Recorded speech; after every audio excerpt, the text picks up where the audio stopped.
Hace 2 semanas atrás nosotros iniciamos una serie de sermones sobre la adoración y la alabanza a Dios en el culto público. Y hemos tomado como punto de partida una definición bien sencilla de lo que es la adoración. Y como ustedes saben, hay 3 cosas que son importantes en la enseñanza, que son la repetición y la repetición. Así que yo voy a repetir una vez más esta definición que hemos dado para que aún nuestros niños puedan definir con palabras precisas pero sencillas lo que es la adoración. Hemos dicho que adorar es rendir honor a un ser superior. Puede tratarse de un ídolo falso o puede ser el Dios vivo y verdadero, pero el meollo, la esencia de la adoración es rendir tributo, honor, reverencia, respeto, alabanza y gloria a un ser superior.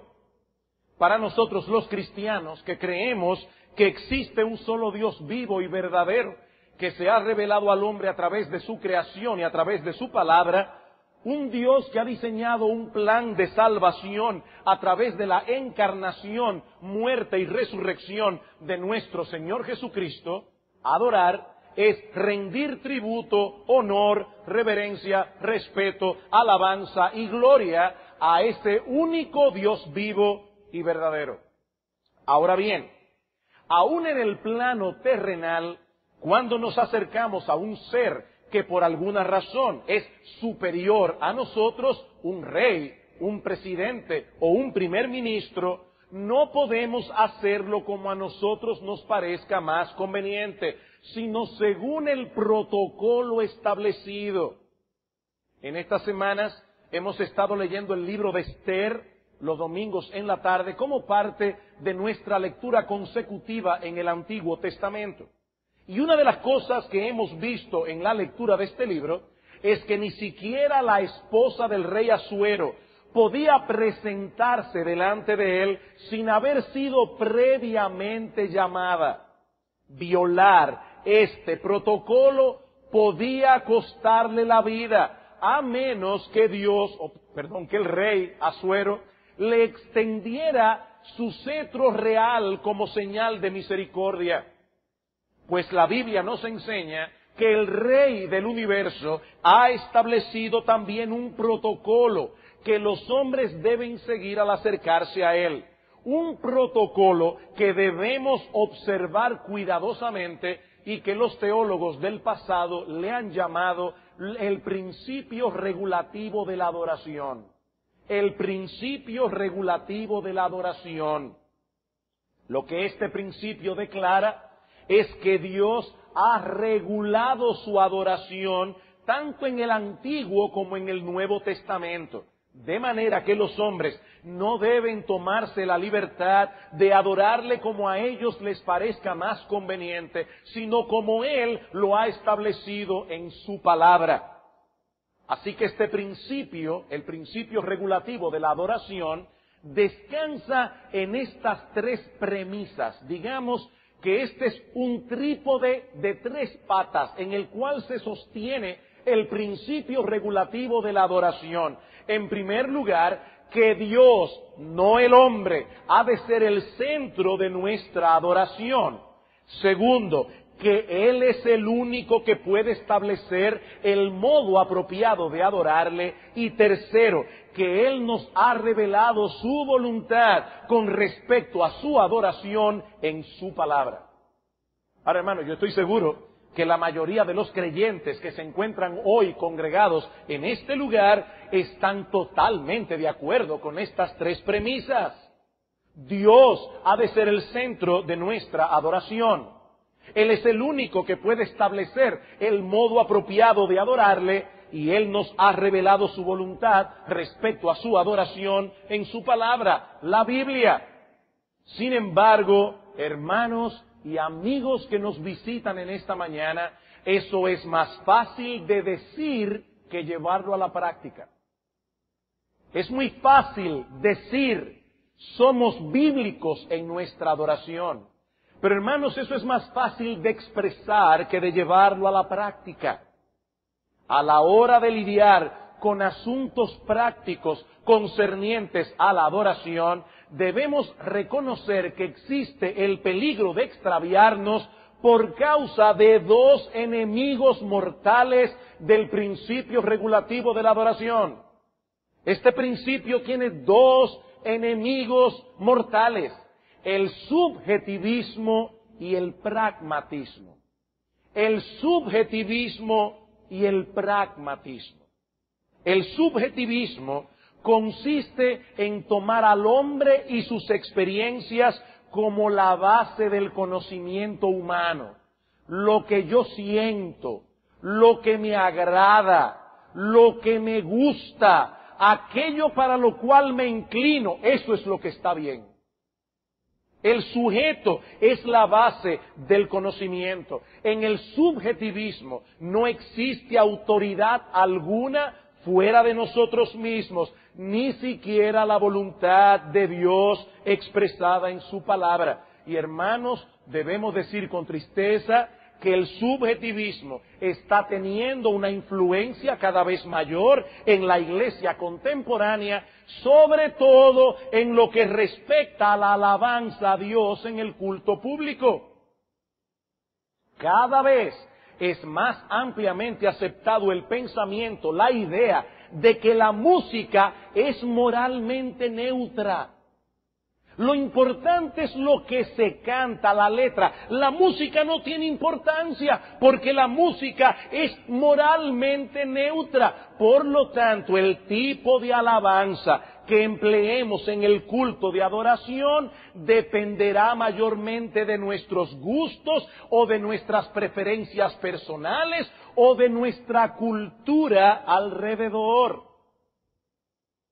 Por eso, si alguien hoy se opone, tiene la osadía de levantar su voz en contra de cierto tipo de alabanza en la iglesia, muchas personas de inmediato cerrarán sus oídos y no escucharán ninguno de sus argumentos, porque ya está presuponiendo de plano que esta persona está tratando de imponer sus gustos personales en el culto de adoración. Esa es su preferencia. Yo tengo la mía propia.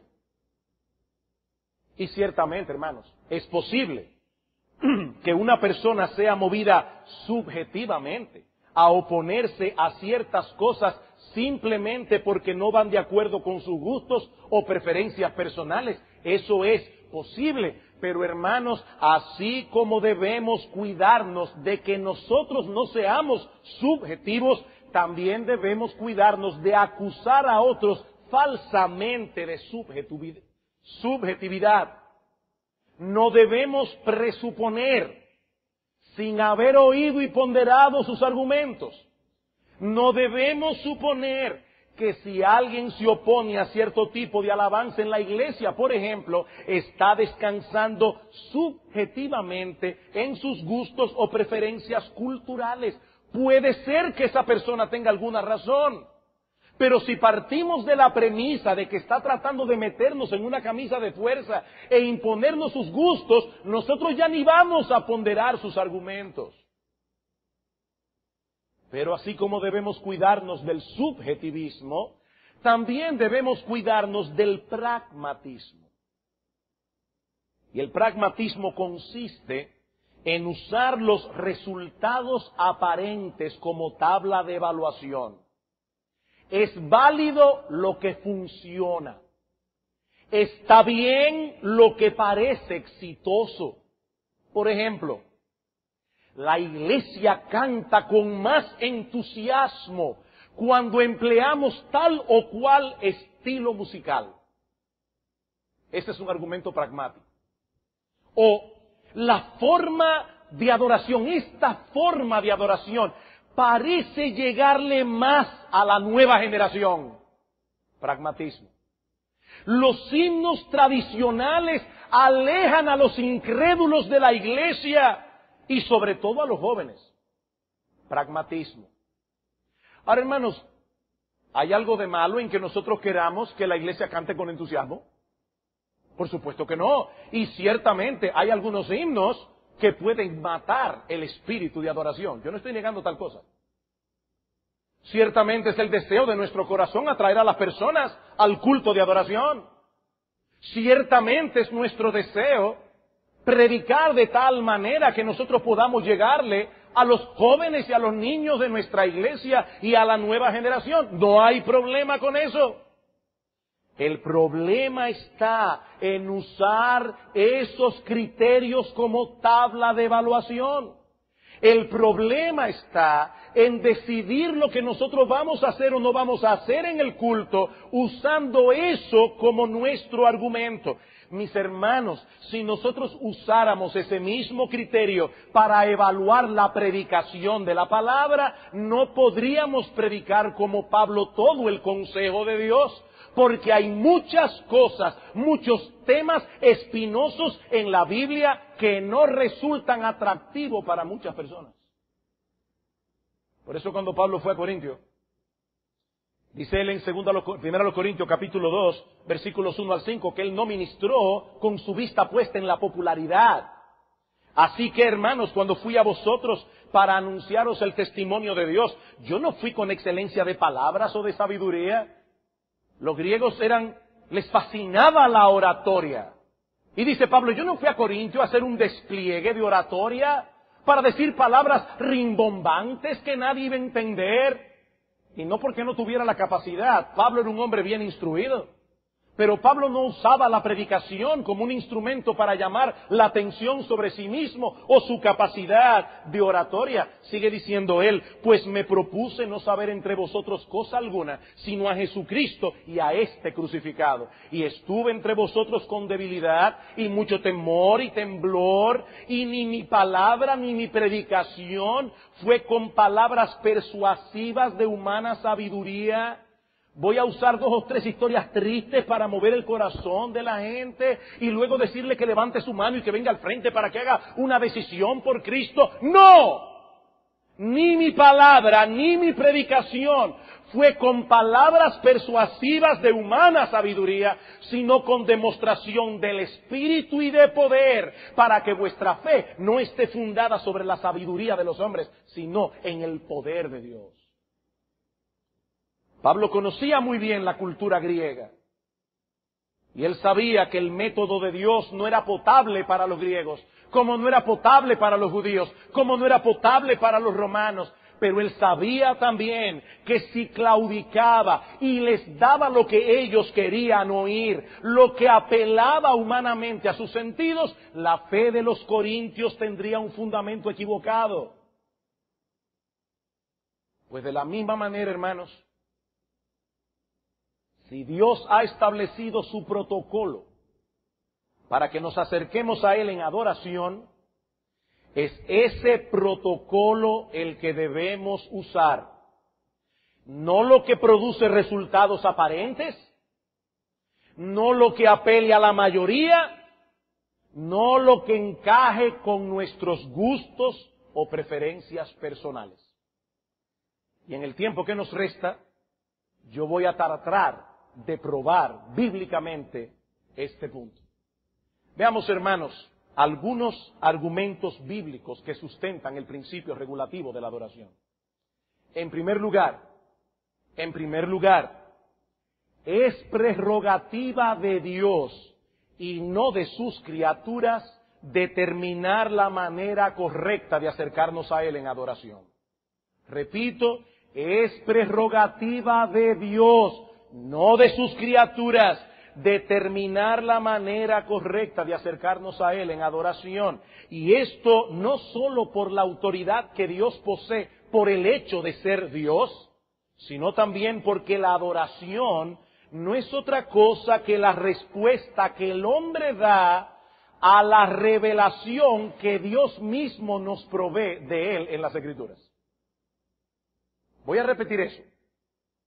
Dios tiene derecho, porque Dios, a determinar la manera como el hombre debe acercarse a Él. Él es el que tiene el derecho. Pero no solo eso, hermanos. Recuerden que la adoración es la respuesta que el hombre da a la revelación que Dios nos da de sí mismo en su palabra.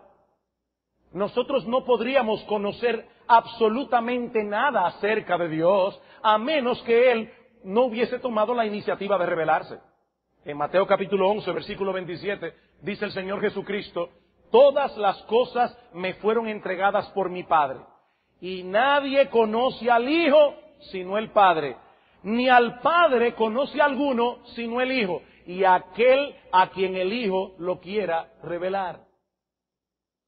Y hablando de la revelación divina, dice Pablo en 1 Corintios capítulo 2, versículo 11, porque ¿quién de los hombres sabe las cosas del hombre sino el espíritu del hombre que está en él?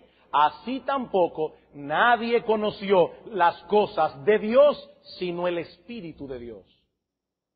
Hermanos, esto es muy elemental. Solo Dios se conoce a sí mismo. Imagínate que alguien venga donde ti y te diga: yo sé lo que tú estás pensando. Oye, ¿cómo tú sabes lo que yo estoy pensando? Te lo veo en la cara. No, un momento. Tú no puedes saber lo que yo estoy pensando. Porque nadie conoce las cosas del hombre sino el espíritu del hombre que está en él. Pues hermanos, de la misma manera, nadie conoció a Dios sino el espíritu de Dios. Y Él tomó la iniciativa de darse a conocer al hombre a través de su creación y a través de su palabra. Ahora, el punto es que eso que Dios ha revelado de sí mismo en las Escrituras es lo que debe gobernar nuestra adoración. En otras palabras, su naturaleza determina cómo nosotros debemos adorarle. Ese es el principio primario de las Escrituras en lo tocante a la adoración, tanto en el Antiguo como en el Nuevo Testamento. Vamos por un momento a Deuteronomio capítulo 4. Deuteronomio, quinto libro de la Biblia, capítulo 4.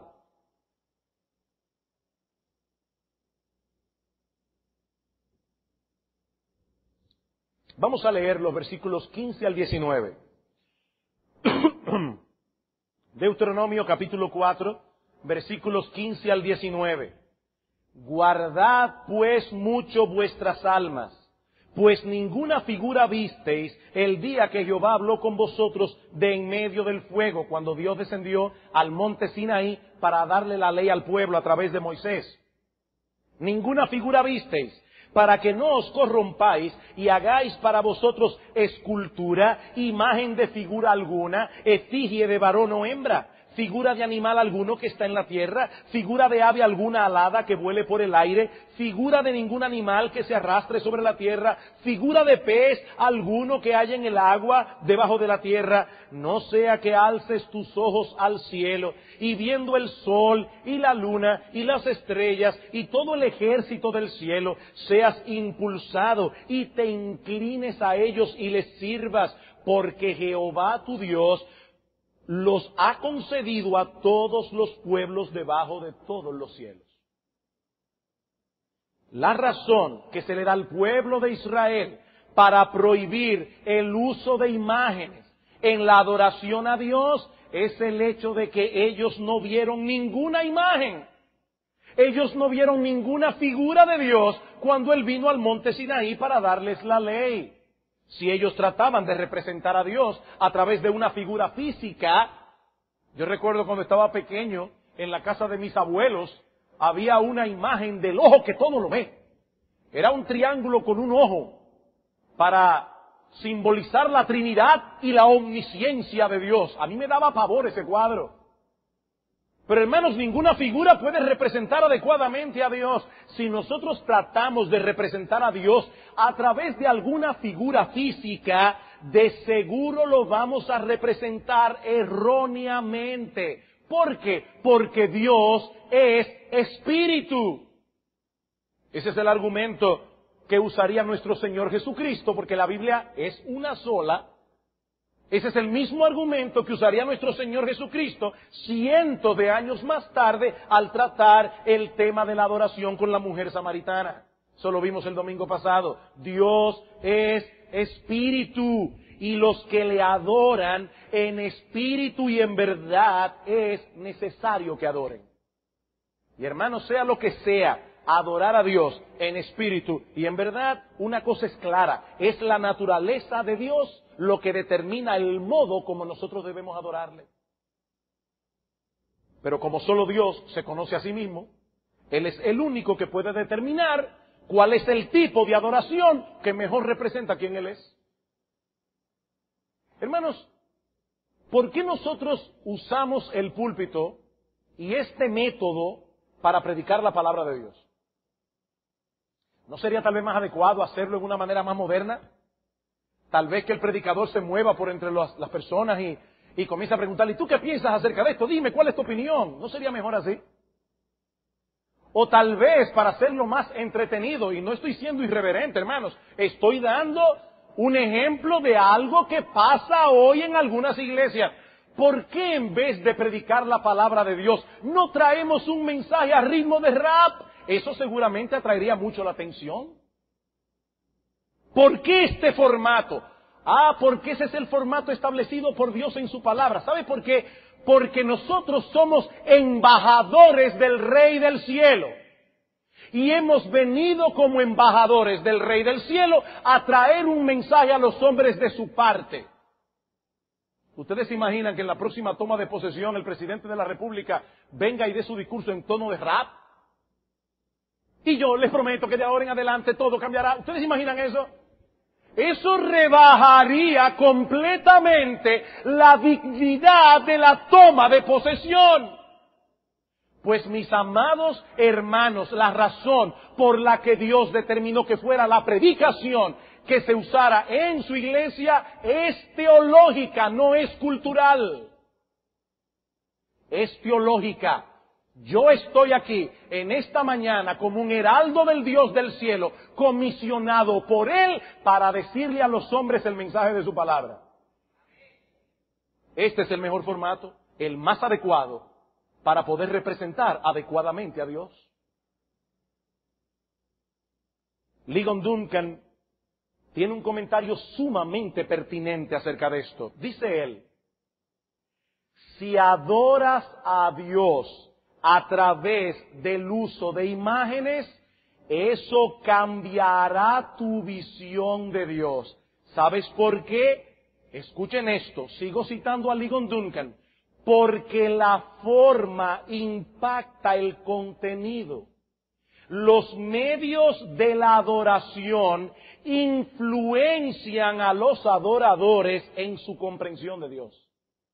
Los medios de la adoración, en palabras más sencillas, lo que este hombre está diciendo, hermanos, y esto es crucial, lo que este hombre está diciendo es que así como la naturaleza de Dios determina la forma como debemos adorarle, la forma como lo adoramos afecta nuestro entendimiento de quién es Dios.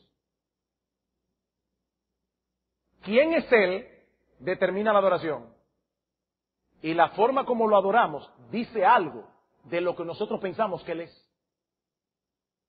Una adoración superficial y ligera solo puede ser el producto de ideas superficiales y ligeras acerca de Dios. Y esa ligereza en la adoración contribuirá a que otras personas tengan opiniones ligeras acerca de Él. La forma impacta el contenido. Eso es algo que mucha gente parece no entender en el día de hoy. No importa la forma, lo importante es lo que tú dices. No, también cómo lo dices. También cómo lo dices. Nosotros pudiéramos adorar a Dios en nuestra iglesia a ritmo de merengue. Eso es una posibilidad. La pregunta que debemos hacernos es, ¿adorar a Dios a ritmo de merengue realmente conllevaría esa música, esa forma musical? ¿Es consonante con el mensaje que estamos trayendo? Esa es la pregunta. Yo no la voy a responder ahora.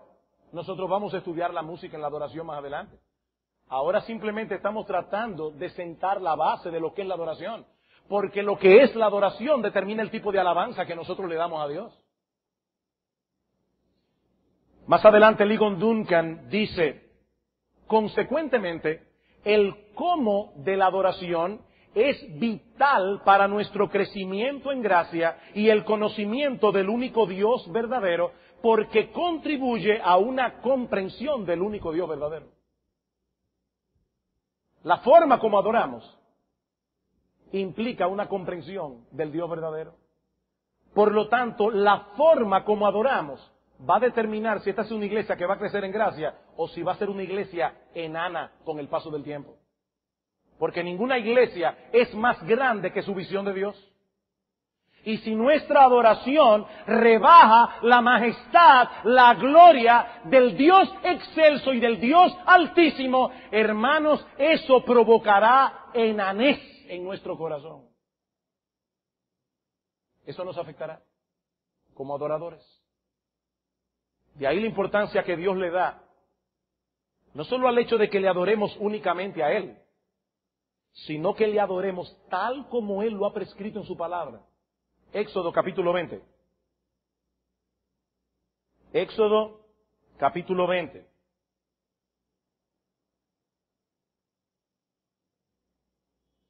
Versículo 2. Yo soy Jehová tu Dios que te saqué de la tierra de Egipto, de casa de servidumbre. No tendrás dioses ajenos delante de mí. Eso está claro. No adores ningún otro Dios fuera del único Dios vivo y verdadero. Pero ahora escuchen. No te harás imagen ni ninguna semejanza de lo que esté arriba en el cielo, ni abajo en la tierra, ni en las aguas debajo de la tierra. No te inclinarás a ellas, ni las honrarás. Y ahora, hermanos, noten la fortaleza de este argumento. Porque yo soy Jehová tu Dios, fuerte, celoso, que visito la maldad de los padres sobre los hijos hasta la tercera y cuarta generación de los que me aborrecen, y hago misericordia a millares, a los que me aman y guardan mis mandamientos. No solo quiero que me adoren a mí, dice Dios, sino que les estoy ordenando de manera expresa que no se hagan ninguna imagen de mí. No se hagan ninguna imagen de mí. Ahora, hermanos, una pregunta. Si no podemos hacernos ninguna imagen de Dios, ¿cuál es entonces la idea que debemos tener de Él cuando nos acercamos a adorarle? Respuesta evidente, lo que Él ha revelado de sí mismo en su palabra. Esa idea revelada por Dios de lo que Él es, debe gobernar nuestra adoración, que es lo mismo que decir que nuestra adoración debe ser gobernada por la palabra. Por eso el domingo pasado dijimos que adorar en verdad, recuerden que Cristo dice en espíritu y en verdad, y decíamos que adorar en verdad no solo implica adorar como Dios lo ha mandado en su palabra, sino también que nuestra adoración debe girar en torno a la verdad revelada. Hermano, ¿qué es lo que Dios ha ordenado claramente que su iglesia haga en el culto de adoración en el día del Señor? Cantar, orar, leer la palabra, predicar la palabra, ofrendar y celebrar los sacramentos, el bautismo y la Santa Cena. Ya no podemos inventar más nada de ahí. Hermanos, esos son los 6 elementos establecidos por Dios para el culto de adoración. ¿Y por qué no hacemos danza sagrada? ¿Por qué eso no está en la Biblia? ¿Por qué eso no está en la Biblia?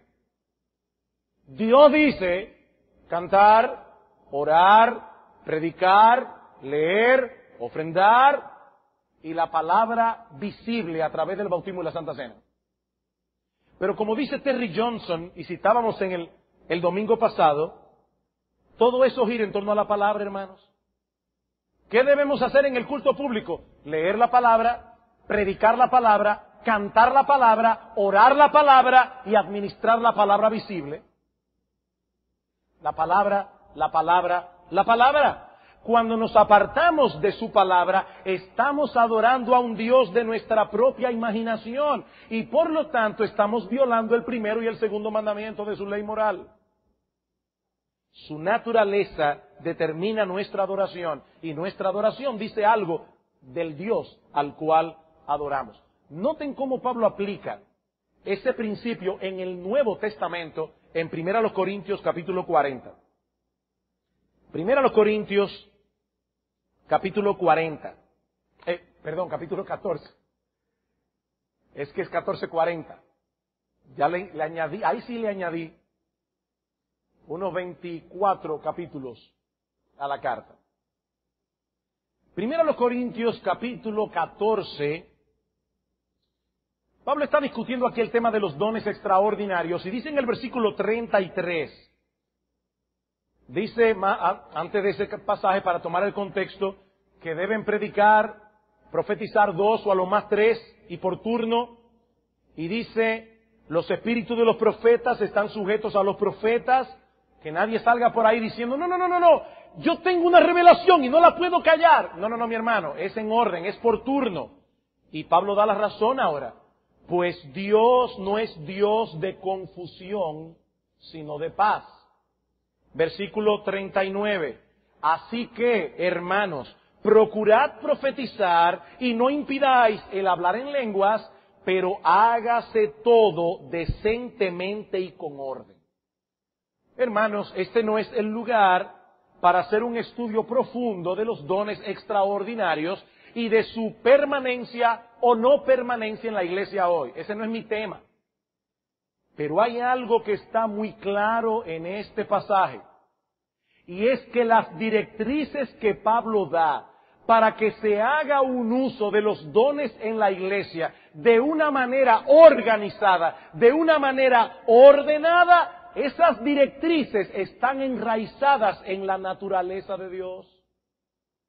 Por cuanto Dios no es un Dios de confusión, Dios no es un Dios que se contradice a sí mismo, Dios no es un Dios que nosotros no podemos entender si va para el norte o va para el sur. No, Dios es muy claro, Él no es un Dios de confusión, sino de paz. Por eso, hermanos, los cultos que la iglesia celebra para adorarle deben reflejar orden, armonía y sobriedad. Orden, armonía y sobriedad. Todo debe hacerse en la iglesia decentemente y con orden. Si ahora de repente todos los hermanos aquí comienzan a hablar al mismo tiempo, comienzan a orar al mismo tiempo, uno decide coger para el baño, el otro decide pararse a hacer tal o cual otra cosa, el otro decide hacer cualquier otra cosa, hermanos, ¿qué va a parecer esta iglesia? Un manicomio. Y un manicomio no representa adecuadamente al Dios al que nosotros adoramos. Por eso decía Pablo, si entra a la iglesia un incrédulo y todos ustedes están orando al mismo tiempo, hablando al mismo tiempo, ¿qué dice Pablo? ¿Va a pensar que ustedes están locos? Eso lo dice Pablo, no lo digo yo. ¿Va a pensar que ustedes están locos? Hermanos, ese tipo de culto no representa a Dios. Así que la naturaleza de Dios determina el tipo de adoración. Pero ahora debemos avanzar un paso. Ya los otros argumentos van a ser más breves. Debemos avanzar un paso en nuestro proceso de argumentación a favor del principio regulativo de la adoración y decir que no solo somos criaturas de Dios, sino que además de eso también somos pecadores. Consecuentemente no tenemos ni el derecho ni la capacidad de establecer los términos en los que vamos a acercarnos a Él. No tenemos ni el derecho ni la capacidad. Si los súbditos de una nación se rebelan y tratan de echar por tierra la autoridad de su monarca, no son los súbditos, sino el monarca el que debe decidir si renovará con ellos la relación que tenía anteriormente. Y es el monarca el que debe decidir cuáles son los términos de esa relación. Cuánto más, hermanos, cuando se trata de una rebelión contra el Rey soberano del universo. El hombre no puede determinar por sí mismo cómo acercarse a Dios y adorarle.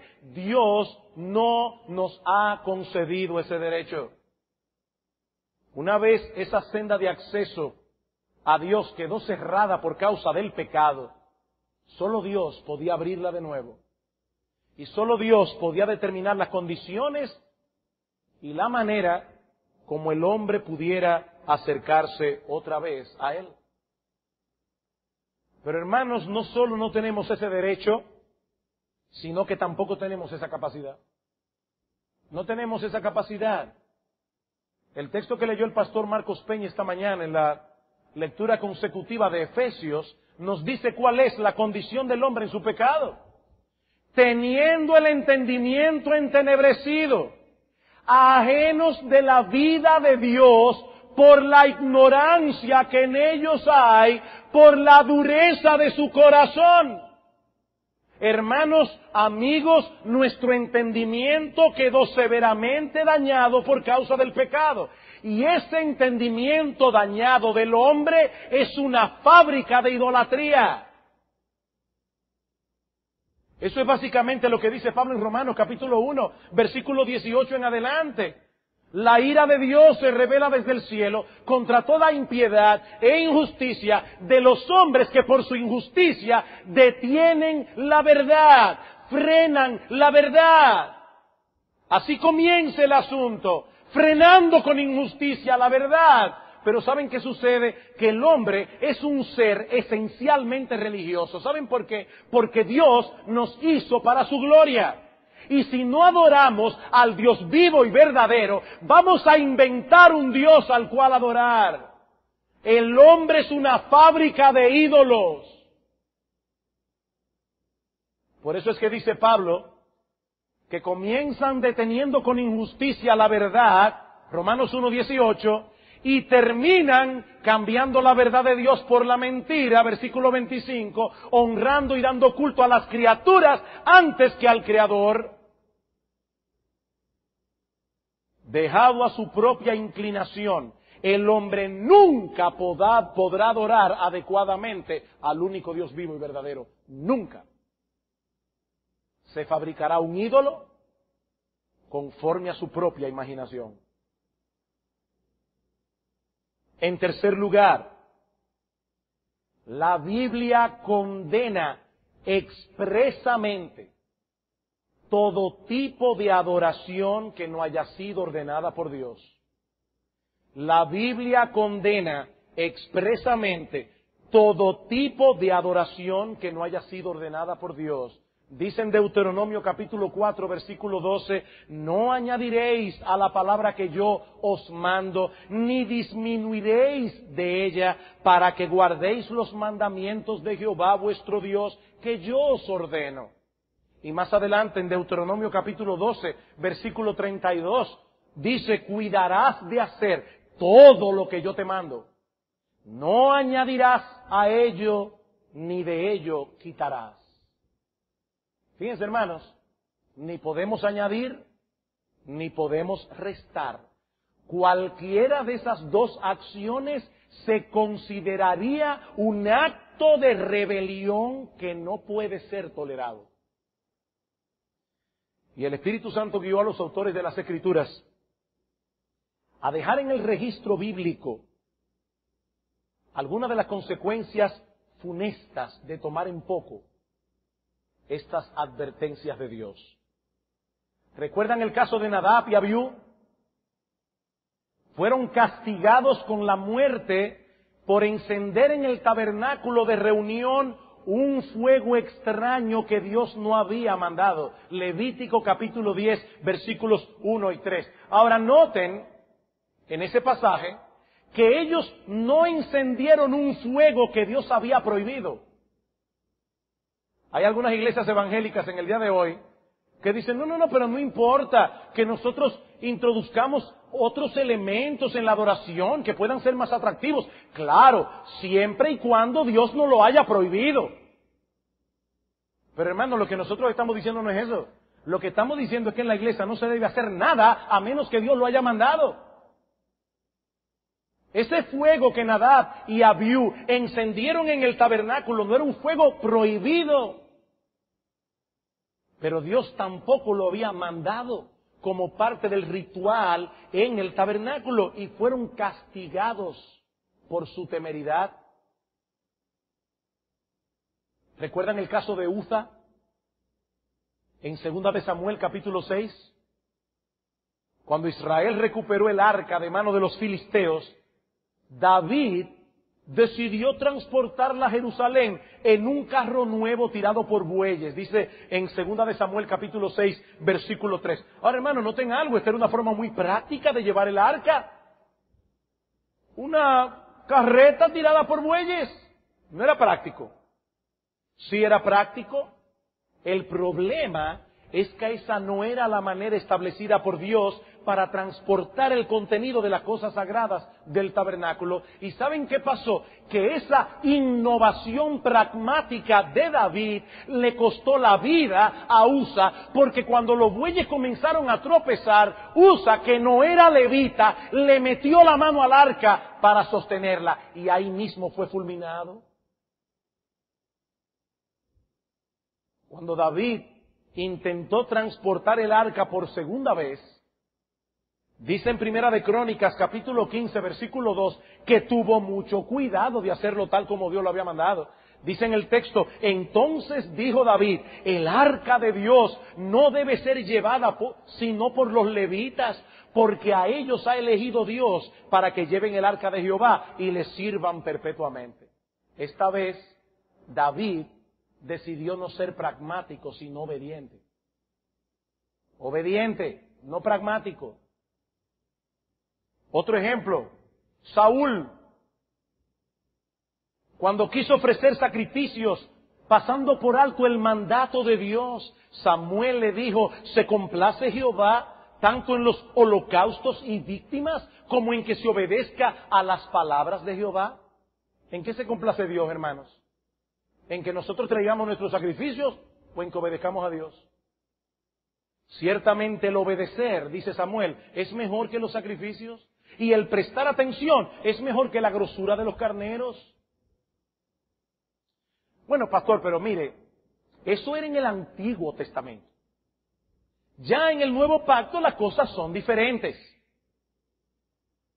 Mis amados hermanos, el celo que Dios mostró por su adoración en el Antiguo Pacto es el mismo que encontramos en el Nuevo. Cristo acusó a los fariseos de adorar a Dios en vano al enseñar como doctrina mandamientos de hombres. Ah, pero tú no puedes juzgar mi sinceridad. Es que este no es un asunto de sinceridad. Tú estás adorando a Dios en vano, le dice Cristo. Porque no estás siguiendo la palabra de Dios, estás siguiendo mandamientos de hombres. Y recuerden que a la mujer samaritana, Cristo le hizo saber que la adoración de los samaritanos era inaceptable. ¿Recuerdan? Porque ellos no tomaban en cuenta toda la revelación de Dios. Dios debe ser adorado en espíritu, pero también debe ser adorado en verdad. Vayamos brevemente a Colosenses capítulo 2.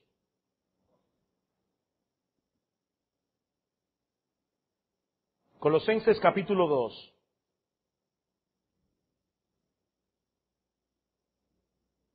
Versículo 20.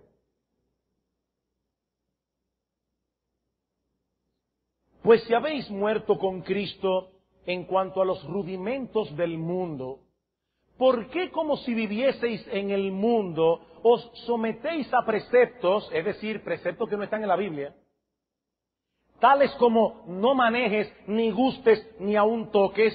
Está hablando aquí de ciertos ascetas, maestros ascetas que se habían metido en la iglesia de Corinto.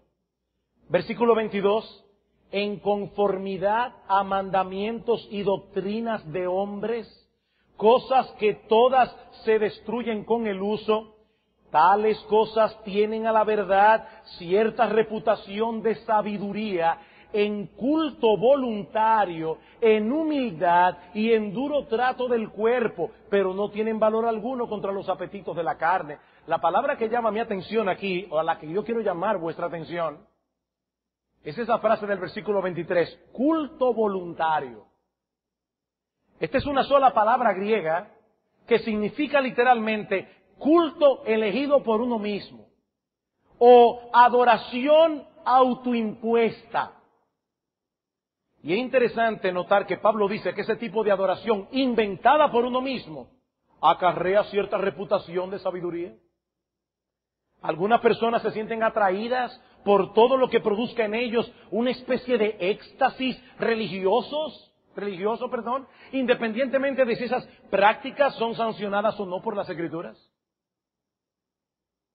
Mira, yo no sé si eso es bíblico o no. Yo solo sé que ese tipo de culto eleva mi espíritu. Yo no sé si es bíblico o no, pero eleva mi espíritu. Amados hermanos, yo no me cansaré de repetir hasta que me muera lo que decíamos el domingo pasado.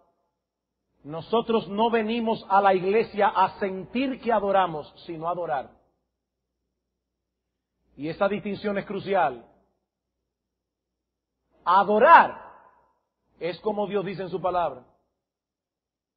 Ay, pero que yo me siento. Pragmatismo, subjetivismo. ¿Es eso lo que dice la palabra de Dios?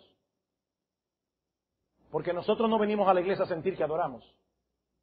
Nosotros venimos a adorar. Y la única adoración que es aceptable en la presencia de Dios es aquella que Él ha establecido en su palabra, ya sea por precepto o por ejemplo. En cuarto lugar, la iglesia es la casa de Dios, no la nuestra. Y por lo tanto allí debemos conducirnos como el dueño ha dispuesto, no como a nosotros nos parece o como nosotros deseamos. Esa es la razón por la que Pablo da instrucciones tan precisas a Timoteo en cuanto a la forma de adorar. Esto te escribo, aunque tengo la esperanza de ir pronto a verte, para que si tardo sepas cómo debes conducirte en la casa de Dios, que es la iglesia del Dios viviente, columna y baluarte de la verdad. Si hay alguna feminista aquí, por favor no se moleste por lo que voy a decir ahora, o por lo menos no se moleste conmigo. Moléstese con el Señor. Unas páginas, unos versículos antes de Pablo decir la iglesia es la iglesia del Dios viviente, la casa de Dios, columna y baluarte de la verdad. Pablo dice, la mujer aprende en silencio con toda sujeción en la iglesia, porque no permito a la mujer enseñar ni ejercer dominio sobre el hombre, sino estar en silencio. Y resulta que en el día de hoy hay mujeres que son pastoras, hay mujeres que son predicadoras. Pues mire, pastor, y mucho que Dios use esas mujeres. Hay gente que se han convertido con la predicación de esas mujeres. Pragmatismo. La pregunta es, ¿qué dice Dios en su palabra? Y Dios dice en su palabra que una mujer no debe ser pastora, que una mujer no debe ser predicadora, y por lo tanto cualquiera que lo haga con la mejor intención de su corazón está violando la voluntad expresa de Dios revelada en su palabra.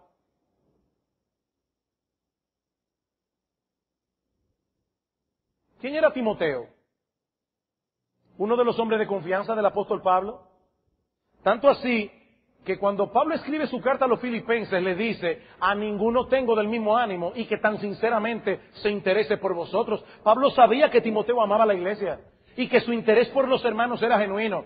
¿Y qué le dice? Timoteo, aún así no te estoy dejando a tus propias expensas para que tú decidas qué hacer en la iglesia. Te estoy escribiendo esta carta para que tú sepas cómo debes conducirte en la casa de Dios, que es la iglesia del Dios viviente, columna y baluarte de la verdad. Timoteo, la iglesia no es tu casa. Timoteo, la iglesia no es la casa de los hermanos. En la iglesia no se debe hacer simplemente lo que los pastores digan. No se debe hacer en el culto de adoración lo que los hermanos piensan, porque es la casa de Dios. Es lo que diga el dueño y nada más. Y no olvides, Timoteo, la función de la iglesia. Columna y baluarte de la verdad. La iglesia defiende y proclama la verdad. Y yo me pregunto, mis amados hermanos, ¿cómo podrá la iglesia de Cristo proclamar y defender la verdad de Cristo si estamos introduciendo en nuestros cultos prácticas extrabíblicas que no están contenidas en esta verdad revelada? Finalmente, cuando añadimos prácticas extrabíblicas para hacer la adoración más atractiva o para aumentar la devoción del pueblo de Dios, estamos poniendo en dudas la sabiduría de Cristo y la suficiencia de su palabra. Estamos poniendo en dudas la sabiduría de Cristo y la suficiencia de su palabra. ¿Por qué? O porque estamos implicando que hay cosas útiles para nosotros que Cristo no mandó ni enseñó en su palabra inspirada. Qué pena que a Cristo se le olvidó añadir en su palabra algunas cosas que hubieran sido tan buenas incluirlas en el culto de adoración. Hermanos, eso contradice abiertamente lo que la Biblia afirma de sí misma. Toda la Escritura es inspirada por Dios, dice Pablo en 2 Timoteo 3:16, y útil para enseñar, para redarguir, para corregir, para instruir en justicia, a fin de que el hombre de Dios, es decir, el pastor, sea perfecto o maduro, enteramente preparado para toda buena obra. ¿Es la adoración a Dios parte de la obra del ministerio? Sí. Pues la Biblia es suficiente para regularla. La Biblia es suficiente porque la Biblia es la palabra de Cristo. Queridos hermanos, dice Pablo en Colosenses que en Cristo están escondidos todos los tesoros de la sabiduría y del conocimiento. ¿Y qué es este libro? La palabra de Cristo. No tenemos que añadirle nada. No tenemos que restarle nada. Esta palabra es todo lo que necesitamos para adorar a Dios en una forma que sea agradable a Él y beneficiosa para nosotros.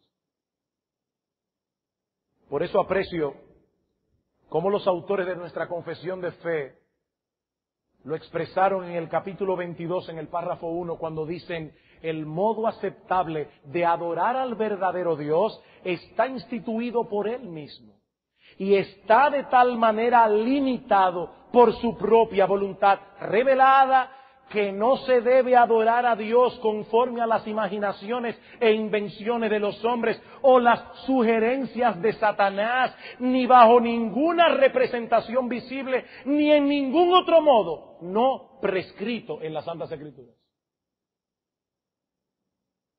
Hace unos años me invitaron a hablar con alguien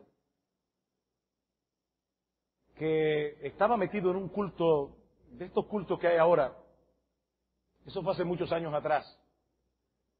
Y él me contó algo que me dejó pasmado. Que en su iglesia, primero había una pastora, y que esa pastora profetizaba a través de danzas. Un movimiento significaba una cosa. Otro movimiento significaba otra cosa. A veces ella llegaba, me lo contó él mismo, y decía: Dios me reveló que hoy pongamos toda la silla mirando para allá. Toda la silla mirando para allá. Hermanos, es triste, muy triste, que haya personas en el día de hoy, en ese oscurantismo evangélico, porque eso no es más que oscurantismo y no ninguna otra cosa. ¿Qué hemos visto hoy? Primero, que Dios ha de ser el centro de nuestra adoración, no nosotros, Dios. Segundo, que Él es el único que puede establecer el modo apropiado de adorarle. Y tercero, que Él nos ha revelado su voluntad al respecto en su palabra. Hermanos, la contraparte del subjetivismo y del pragmatismo no es el tradicionalismo. Porque ese es otro peligro de la adoración. Pero es que nuestra tradición. No. La contraparte del pragmatismo y del subjetivismo no es el tradicionalismo, sino un apego irrestricto a la palabra de Dios, tanto en lo que respecta al contenido como a la forma de la adoración. Y si queremos que Iglesia Bíblica del Señor Jesucristo continúe siendo una iglesia fiel hasta la venida de nuestro Señor, adorando en espíritu y en verdad al Dios vivo y verdadero, hermanos, nosotros tendremos que resistir las presiones que vendrán. Esas presiones vienen, han venido y seguirán viniendo de dentro y de fuera, para que echemos a un lado el principio regulativo de la adoración e introduzcamos en nuestros cultos elementos más entretenidos, elementos más atractivos, elementos que apelen a la mayoría o que encajen con nuestros gustos y preferencias, pero que no fueron ordenados por Dios y que no son de su agrado. Porque si hubiesen sido de su agrado, Él lo habría ordenado en su palabra. Queridos hermanos, nunca olvidemos que la forma impacta el contenido. La naturaleza de Dios determina el modo de adorarle y el modo como le adoramos afectará nuestra visión de Dios, para bien o para mal. Que el Señor nos preserve en su palabra como iglesia, sin apartarnos ni a derecha ni a izquierda, porque sólo así, mis amados hermanos, miembros de Iglesia Bíblica del Señor Jesucristo, sólo así funcionaremos como lo que somos, casa del Dios viviente, columna y baluarte de la verdad. Que Dios nos ayude. Vamos a orar.